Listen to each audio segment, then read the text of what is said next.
Hey guys, Shiggy here, welcome to our second episode of our top 5 showcase for supercars.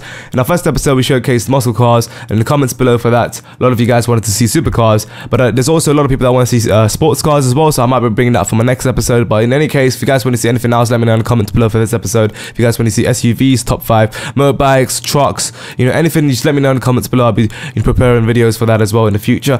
But right now for this episode I'm just going to be showing you my fifth one for my least favorite and the number one for my most favorite supercar, and a lot of factors and aspects of the car that I'm going to be talking a little bit about is the handling, top speed, acceleration, sort of the weight of the car and how it feels when driving around, if it's grippy or not and whatnot. So anyway, let's get right into the video without wasting any more time. So for this top 5 list, it was pretty difficult to choose between the cars that we had in the category for supercars. We had the Tesla, the Pagani Veyca, and the Ford GT, and between them I had to choose the Ford GT because the Pagani Veyca was an awful lot similar to the Infernus, and Infernus was much better. Infernus will be showcased in this episode, and also the fact that the Tesla wasn't really my type of car, to be honest. Fair enough, it's a supercar and it's an electric car and it's got insane acceleration. I just had to choose the VAPID bullet simply because of its superiority against the other supercars when it comes to its weight and its muscle features, with its armor being much more powerful.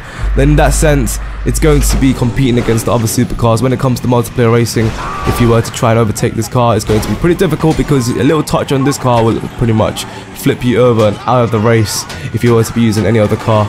So, if you were to say take the lead with this car, it's going to be pretty tough for other cars to take you over. And also, you can pretty much take over other cars depending on how you want, to take over. There's certain dirty drivers out there just go smash into other cars, and they're going to pretty easily do it with this one. Or you can do it the other way around, where you invite the other cars to smash into you, if they, well, most likely would, because that's pretty much what most dirty drivers do, and in consequence they will have to pay the price instead of you. So at the number 4 spot I had to go with the Bugatti Veyron, also known as the Ada in this game, or the Ada, and it's pretty much not particularly my favorite car to be choosing when it comes to multiplayer racing, just because of its size. It's quite wide, and if you were to try and overtake any cars ahead of you with a lot of traffic in the way, it's going to be pretty difficult, especially in tight roads and tight situations. And also when you're going at very, very high speed, it's going to be difficult to turn at sharp corners because you'd have to end up braking way too much in comparison to the other lightweight cars, where they have to brake very little and go at very high speeds when it comes to sharp turns. So you'll have to sacrifice a lot of speed to get that perfect turn and carry on racing in that straight road without having to do any dirty work.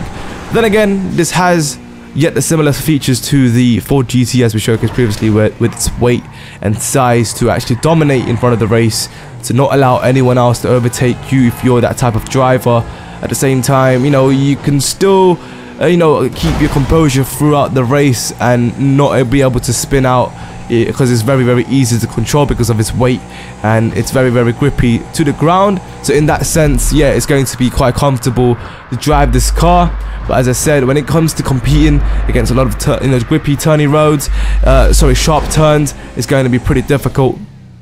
But in straight roads, yeah, go for it. In straight roads, you're going to be fine. But as I said, if you're going to sacrifice a lot of speed when it comes to braking, but it's a pretty good car in general, but not my type.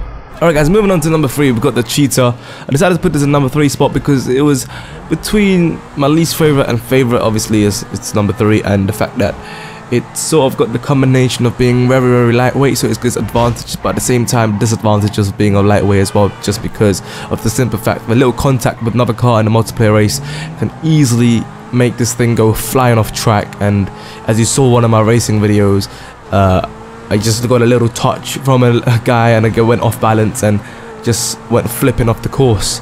But hey, that's not what we want in races, right? So that's one of the disadvantages of this. But then again, the acceleration and the handling is on point, but the top speed for this car kind of sucks compared to most of the other cars within the list for some reason. Still a fast car when it comes to the start of the race, and also, as I said, the handling is just insane. But I can also say that at the same time, it's not necessarily the most efficient car to be using frequently because I don't know, it really let me down on multiplayer. But then again, within the game and campaign, it's an insanely fast car, and the handling is really good. You can go between tight corners at very high speeds. At the same time, when it comes to sharp turns, this car is pretty much the only car in the game that you can go at very high speeds without actually skidding off the track. So you can go at high speed, sacrificing less speed when you're turning around sharp corners, so you can overtake certain cars with more weight that needs to reduce more speed when braking around sharp turns. So this car definitely has its advantages when it comes to sharp turns, going at high speeds and being able to consistently go at the pace. But unfortunately, the top speed actually lets you down. However, you got the acceleration and the handling there to compensate for that. And pretty much that's it about this car. You know, it's aerodynamic features helps you to, it helps the handling, and also the fact that it's so lightweight. You know, obviously it's going to help you overtake certain cars between tight spaces quite easily. So, you know, pretty good car. You see this jump right here. I nearly managed to go on top of the roof, but then again, I went a bit too much, then just could not get the landing. Then I went to the other side of the building, so I'm not too sure how we can get to the other side of the building apart from that way. But anyway, that's pretty much for this. So for our second spot, I wanted to go with the Entity XF. This is slightly heavier than the CHEETAH that we mentioned previously. So it's got that perfect balance of weight, handling and acceleration with the top speed.